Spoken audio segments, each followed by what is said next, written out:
Hi, how's everybody doing? It's Paul from Magpie 24/7 back again, despite the late hour. We have another view from the van. I hope everybody is okay. Salada Graph Friday evening. The game's tomorrow, of course, at St James's Park, and the tea time kick-off. Newcastle United against West Ham. Really important game, this one. We cannot afford to let it go to sort of after the Lord Mayor's show. And so obviously earlier on in the week it was a massive game for the club. Everybody was focused. The emotion, the energy, that the players will have no doubt put on the line earlier in the week. It may well have a knock-on effect into this game, but I'm just hoping and praying everything crossed that it does not, because it's a massive 3 points when we're at home.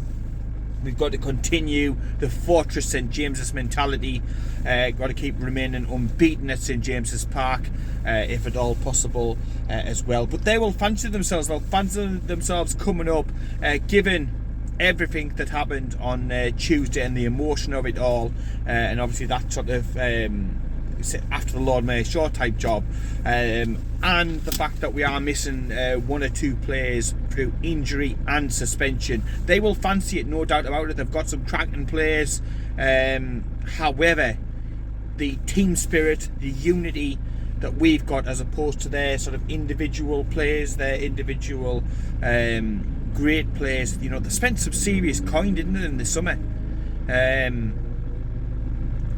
And they're not seeing the rewards back. Very much a difficult season for West Ham, no doubt about it.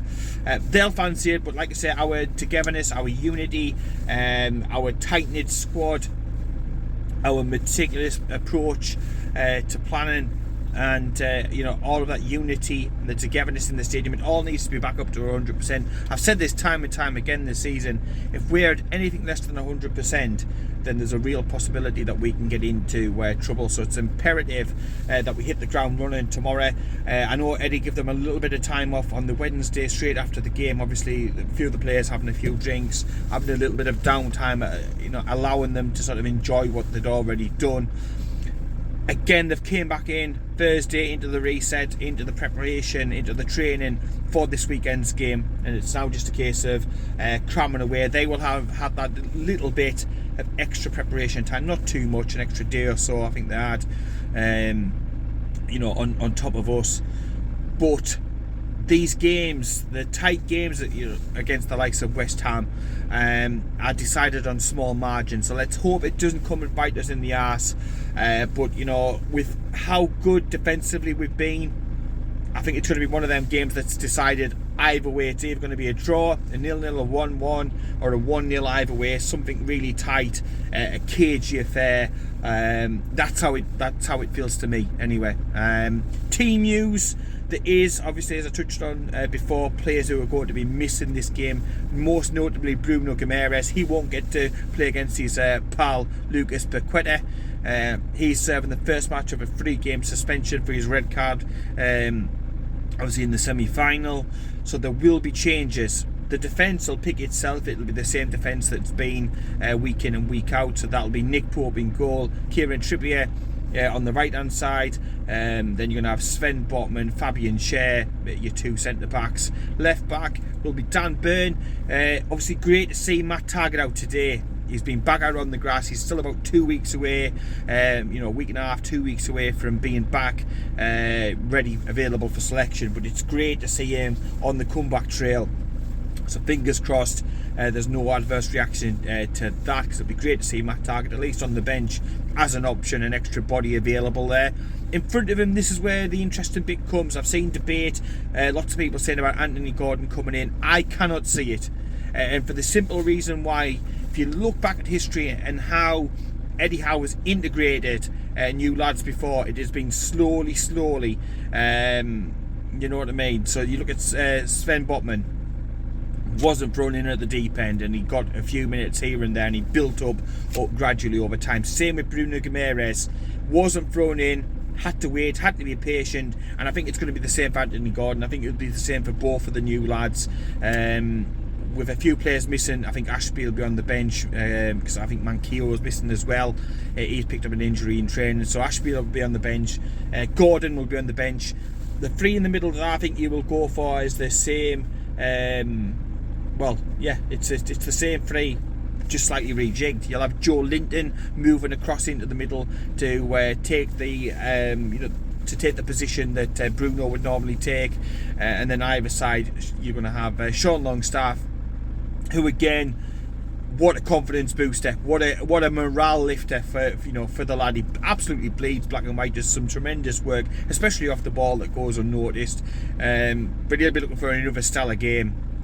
He'll be one side, and then the other side Joe Willock. That'll be a three in the middle. Miggy, I think, picks himself on the other side, although the standards have dropped recently. He hasn't been in quite the scintillating form that he was in before, but I still imagine he would be playing on that right hand side because of his work ethic, his dedication to the team and stuff like that.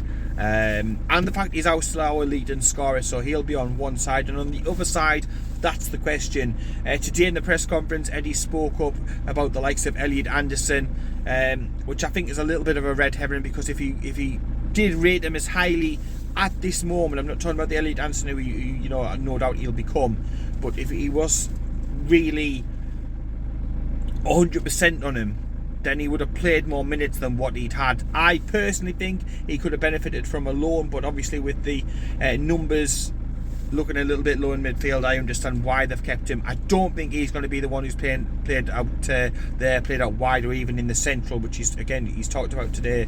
Elliot Anderson is a possibility for the middle of the park. He didn't do it all well when he was given a run out against Sheffield Wednesday, to be honest. So the left is an issue. However, I think this game screams out for Alan Saint-Maximin. You've got him really fresh. You've got him wanting to prove a point, maybe with a little bit of a chip on his shoulder. I think this is the perfect opportunity to be able to bring him in. You've got Dan Burn behind him, will do all the great defensive side and defensive work, no problem.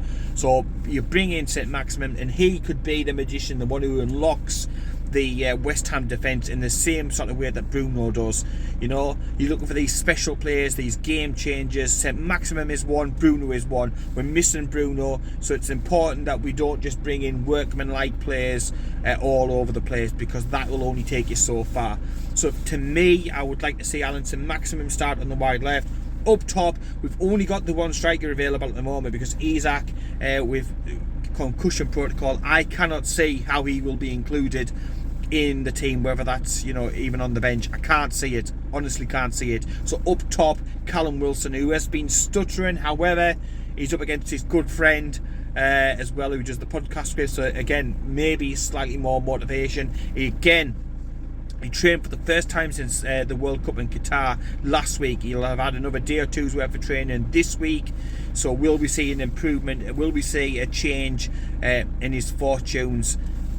I always think with Callum Wilson, the next goal isn't too far away, so I've got no issues, no problems with Callum Wilson leading the line, but there is little to nothing in the way of reserves, because obviously Stevenson, he's gone out on loan, hasn't he, as well. So if we're looking to change things round with no Isaac available there, then you're looking at potentially playing a false nine. You're looking at potentially playing the Saint through the middle, something like that. So that may happen in the second half. Callum Wilson also might stay on for the entire 90 minutes as well, just as easy, to be honest. So all those possibilities could happen. We are a little bit, like I said, light in numbers here and there, but I still think the team, the lads, the defensive unit, the tactician Eddie Howe, all the coaches, they will have worked. This isn't the best West Ham team that there's ever been, with the greatest of respect to West Ham. The fans of theirs will travel up in numbers, no doubt about it. They'll make it difficult for us, but I've just got a feeling we will still edge it. We will still continue the progress on. We'll still continue to try and solidify our place in the top four, which is absolutely fucking unbelievable. But yeah, we just got to guard against this after the Lord Mayor Shaw thing. Hopefully the crowd inside St James's are still buoyed by the result, by reaching the League Cup final, and that atmosphere and that noise and that energy continues on, and that'll help the lads, no doubt about it, on the park. Eddie spoke today in his press conference. Yes, he was a little bit frustrated, I think, from the transfer window. We wanted to strengthen further. We tried to strengthen further. We were already sort of a little bit light in midfield, and we've gone and, albeit for a fantastic deal, I must say, £10 million for John Joe Shelby. We are further weakened ourselves in that area. I know his injury record and stuff like that, but you know, it would have been an option, an extra body to have in there. And I think he touched upon that, and he touched upon the fact that they're already looking towards the summer and putting the ducks in a row. So, you know, that's all you can ask for. The club is trying. The club is trying to move on players and bring in a better calibre of players, and they are doing that. I have no doubt that during the game this weekend we will see Anthony Gordon introduced from the bench. But, you know, he's got to learn the Eddie Howe way, and that's going to take a little bit of time, and that is going to take a gradual introduction. So I cannot for the life of me see him starting this game tomorrow at all, but he will be introduced during the game. And again, you're talking about the crowd and the energy and the rest of the lads. When you see a player who's coming on a £45 million transfer signing coming on, that is going to be a massive lift to everybody involved with Newcastle United tomorrow. So again, that could be huge in the second half. He's going to want to prove a point. Eddie talked today about the fact that he's coming. It's a fresh slate for him. A lot of the weight and issues surrounding Everton that he's been carrying on his shoulders have now been parked. So it'll be a fresh start for him, a great opportunity. He'll want to make his debut, his home debut, and he'll want to cap it up, you know, also with a Newcastle United victory at the end of the day. So yeah, tight game, a cagey affair, not many goals, but it's all about getting the 3 points, and it's all about keeping ourselves in the contention for top 4, as unlikely as that may be at the end of the season. As much as other pundits may ridicule, take the fucking piss and all that, we are still in amongst there, and we are still fighting, and I love it if we get 3 points tomorrow, which I do think that we'll get. It's just going to be a difficult day at the office, there's no doubt about it in my book. So yeah, I'm going for 1-0 Newcastle United to win it. Callum Wilson to score the goals and to get bragging rights over his mate on the podcast. So it'll be an interesting podcast to listen into after this game that Callum Wilson does with his co-star of the podcast, the West Ham player. So yeah, that'll be one that's definitely worth tuning into to listen to the banter after that game. We're definitely going to win. Definitely going to win. Hopefully. Yeah, but like I say, Eddie touched upon those few things. He also touched upon today in the press conference about Chris Wood and John Joe coming back, saying goodbye to the teammates. He said it was emotional, it was difficult, it wasn't again a deal that they particularly wanted to do. But Eddie can see the bigger picture, there's no doubt about it. And you look at some of the players that we're getting linked with, some of the players who we asked about over the course of this window, and it's you know, it's unbelievable. It's top draw stuff. It's no longer Sports Direct giant mugs. It's no longer ice baths in fucking wheelie bins. It's none of that shit. Gone are the days when we were, you know, fucking ruled by somebody who was as thick as a bastard dictionary. It is great to see the club, you know, progressing and stuff like that. So can't wait for the game. Confident, 1-0 Newcastle to get the job done and move on and get another game closer towards Wembley. And all the fun of trying to get all the tickets. That's coming up, isn't it, next week? Oh, happy days! Happy days. Yeah, we'll be back with the first thoughts straight away after the match against West Ham. We'll get that up for you as soon as possible. The normal videos from around the stadium and stuff as well. All that good stuff will be on. If you can subscribe to Magpie 24/7, please do. Click like on the video as well. It does help with YouTube and all that sort of algorithm and all that sort of dark art type things behind that runs all YouTube. You know, yeah, so if you could do that, I'd appreciate it. And in the meantime, take care, keep it tuned, keep it Magpie 24/7, and I'll speak to you later.